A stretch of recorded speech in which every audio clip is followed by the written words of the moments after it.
Chilling tales for dark nights.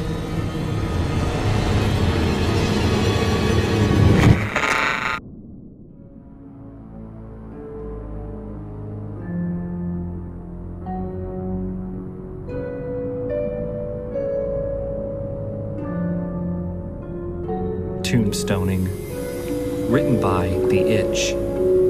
Narrated by HarshlyCritical.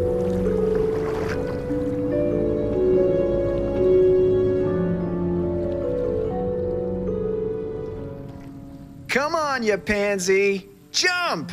Jump! Mikey yelled up from next to me.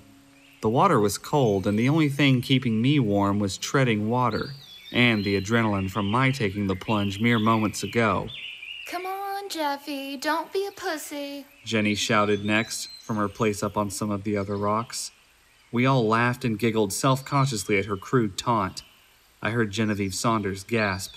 Jeffy looked scared, and I didn't blame him. Dead Man's Drop had its name for a reason. It was a sheer wall of granite straight down to the dark quarry waters below. I remember the first time I jumped 4 summers ago.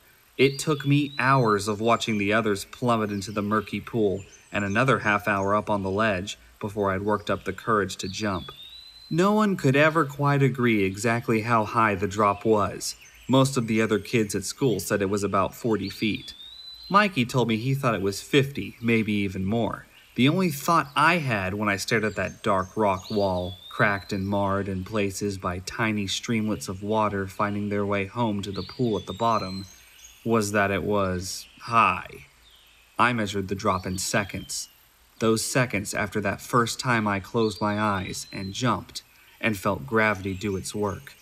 Those seconds I prayed would not be my last, while I felt the cold spring air whoosh by me until I felt the bottoms of my feet slap the water's surface hard, and the kersplash of the invigorating cold waters of the dark quarry pool. 1,000. 2 1,000, 3 1,000, 4 1,000. Come, Jeffy, jump! I yelled through my shivering. He's not gonna jump, Fat Tommy said from across the water. He's chicken. Before, I'd thought Jeffy looked scared, but now I was worried because he didn't look really scared, only a little. I knew from 2 summers ago that it was better for somebody to be really scared than just a little scared. What's the word? Timid. The new kids who were really scared, they never jumped. They'd watch the rest of us hoot and holler and plunge over the side, but they'd never work up the courage to do the same. They could stand on the edge of Dead Man's Drop for a bloody century, and they'd never feel any better about throwing themselves over. They'd only feel worse. And then would climb back down amidst taunts of scaredy cat, scaredy cat. What was worse were the kids who were just a little scared. The kids who looked like Jeffy Combs did right now. His awkward, pale little body with his gangly little chicken legs, standing near the rock wall's edge with his thin face peering over. The kids who were only a little scared were the ones who'd hurt themselves. They'd jump and then change their mind in midair and go into the water with their mouth open, or land all funny, or not make it far enough out. That's what happened to Jimmy from Miss Franklin's class 2 summers ago when he broke his foot on the rocks, and what Dad told me happened 15 years ago. A blonde boy from out of state had cracked his head, and then all the police came, and then nobody snuck into the quarry for quite some years. But they came back. No one can keep us thrill-seekers away from the drop for long, and people's memories in a small town are short. "Come on, Jeffy, you fag," Tommy yelled. I saw Mikey looking up in anticipation, a big grin on his face. Now I wished I hadn't said anything. Jeffy was a gangly little nervous kid, and I was worried now that he was going to be one of the ones we'd heard about. One of the ones who was scared, but not quite scared enough. One of the timid ones. Or maybe not.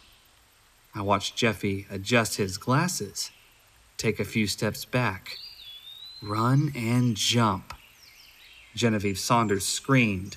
He cleared the wall, but he didn't jump out far enough, and we all knew it. Those 4 seconds when Jeffy fell were the longest I could remember since I first jumped.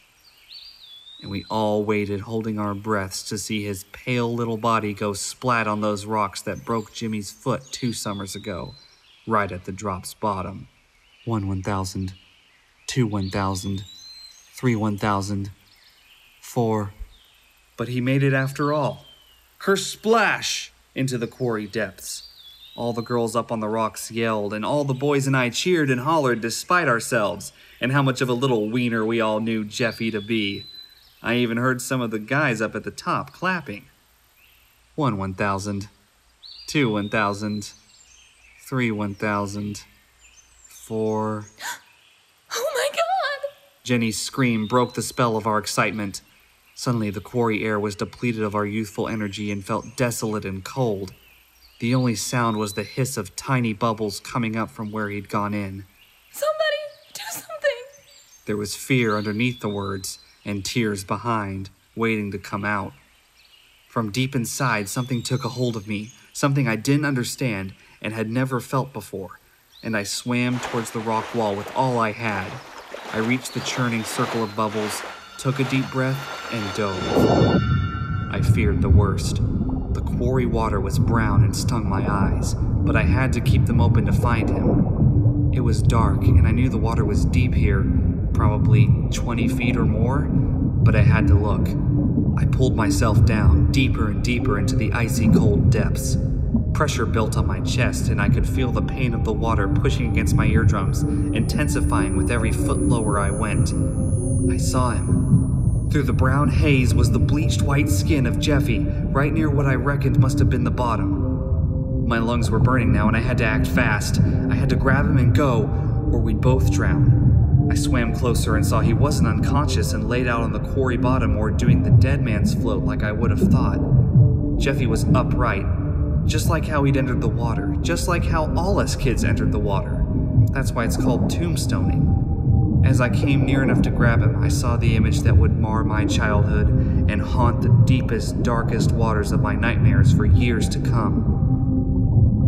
I cried out, and the sound of my horror was muffled in a cloud of bubbles.